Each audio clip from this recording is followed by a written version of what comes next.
Good morning, everybody. OMG here with another War of the Visions video, and it's still dark and early on Wednesday morning, although the sun is kind of creeping out. I don't need to get to work real early today. It's a half day, Christmas break is tomorrow. Instead of going to work and prepping, I'm gonna do a kit reveal for Winter Raph because she deserves it. This is another banger of a 70 cost unit. The thing she's gonna be able to do for those like lightning bruiser groups, if you like to play those, you'll see what I'm talking about. So here she is on the screen. We're going to use WoTV to actually do the kit reveal because WoTV is the god tier site for all of this stuff. Here we go. Let's dive into this. I want to get this recorded fairly quickly. She's a 70 cost unit. Magi Striker is her new job. Supplicate is a big time sub job here. More on that here in a minute. She has a TMR that I think is phenomenal. It is 4 agility, 12 spirit, 6 defense, 261 HP. So it has agility on it. Check. That's the first thing I'd like to look at. The buff. It's a 2-use buff that gives 20 single target resist to an ally and 20 single target resist to yourself. I love this. Plus the range on it is short enough that it will still incur movement, right? She will still have to move, cast this buff, and then begin to proceed towards the enemy. She's got a lot of buffs she wants to cast, so being able to hold her back and allow her to ramp up is going to be important. This TMR is a new single target resist TMR that will allow you to do that. So I love it, I love it, I love it. Master ability. She has the group buff, of course. Then she has magic attack resist pin 20. That's good. She's a magic attack DPS unit. She has AoE resist 15. Here's her theme. Let me just clue you in. She does a lot of single target resist. She does a lot of AoE resist, both for herself and her allies. So with the TMR buff and her dream ability, she's at 15 AoE and 20 single, and it'll just keep going. Then she picks up some magic resist right there and an upgrade to her skill that we'll look at here in a moment.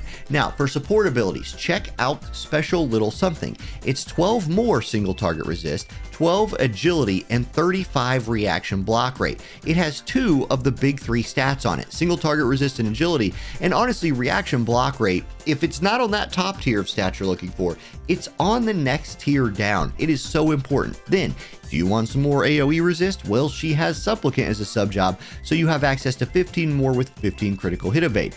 You can see she is stacking single target resist. She is stacking AoE resist. If you want more damage options, you have magic up with activation time down, lightning attack up with earth resist, activation time down, buff duration up. That one's interesting. And then spirit pin accuracy, which I do think has a role, but I think you just stack these resists, 12 and 15 more resist. I love it. Counter moves. Here's where she feels a little 70 costuming. It's her weakest area. It's the only weak area. Her counter move. She does not have a boosted chance counter move like a lot of new units have. Her new one is just a 20% chance to self-heal. I do think that's fine. You could also run a 20% chance to reduce damage. I'd run the self-heal on a healing unit or AP up. Honestly, Wonder Heal is just what you run. It's not going to proc very much, but shoot, she has a weakness. Okay, next up, her kit has a weakness anyway. That feels like a more fair way of saying it. Let's look at this main job. Again, it's top tier. Punishment, her cheat move. Reduce counter chance by 100 for 3 turns, 121% damage. Again, AI's not going to use this one too much, but at least it does turn counter moves off. Here's a self buff for her, magical buildup. It is a magic and agility steroid that also gives her Squall's sort of honeycomb barrier, right? Reduces physical and magic damage taken by virtue of how far away the person is, 15 to 35%. She is going to be so dang hard to kill. So hard to kill. If you get this barrier on, you're just getting a % reduction in her damage taken. I love it. Green Spear Rain, 25% chance to inflict confusion in a diamond-shaped AoE, 185% modifier. This move gets upgraded twice. Let's look at the fully upgraded version. In the fully upgraded version, note first, I didn't mention this before, the range on this is really good. It's diamond-shaped, but it's that 4 range diamond shape that hits up to 6. Great. The modifier goes to 220%. It can confuse. It has some effect that we don't know what it is yet, and it decreases magic attack resist penetration on the target by 40. That's interesting. Very anti-mage move right here, but it's going to hit hard and it's going to confuse, especially if you're fighting units with higher faith like mages. There's a better chance of you landing that confusion on them. It's a top tier move right there. Cheerful Resistance. It's a group buff. Reduces magic damage taken by her by 7,500 HP. Great. Gives Shell to her and her allies, and increased debuff effect weakening by 30 for allies. So Shell to allies, 7,500 magical shield to self. This is situationally important. Are you fighting against a magic team? Mages. Are you fighting the new mage meta? Use this. Throw this in there. Give yourself that shield. Give your team that shell. Then roll on into the fighting. If not, there might be better options. Magical Strike. This is a single target resistance reduction attack. 165% modifier and automatically cast another skill, Drain Decoration for self. If we look at Drain Decoration, this is a buff for your allies that will give them absorb 30% of the damage dealt for 1 turn, increase their defense pin, increase their spirit pin, absorb damage for yourself, defense and spirit pin for yourself. Top tier buff. Top tier buff. It's really good. Let's go back up here. Then you have her job 25 skill, Dispelling Violet. This is dispels all buffs, haste, physical damage up, magic damage up, 165% modifier. It's a bit of an AoE, again at that 4 range. That's good. I like this one better. Personally, this might be a skill that you don't want her to use as much as this one. If you know what I mean by that, you know what I mean. Okay, anyway. Continuing, Magi Striker. So Sparkle Cure, she has some healing and buffing, and now you're about to see it in her sub-jobs. I don't know that you're going to run this one all of the time, but there are some reasons to run this. First of all, she has a bit of an AoE heal. It's just a cross-shaped AoE, but it also gives slash and magic resistance for 3 turns. That's cool. And then Mystic Bind. This skill is good.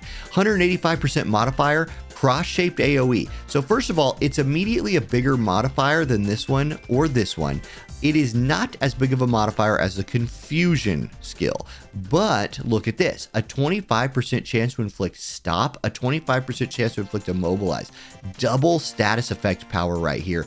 This move will get some play somehow or another. People will figure out a way to get some play out of this move if they're not running Supplicate sub, because Supplicate sub, oh my gosh.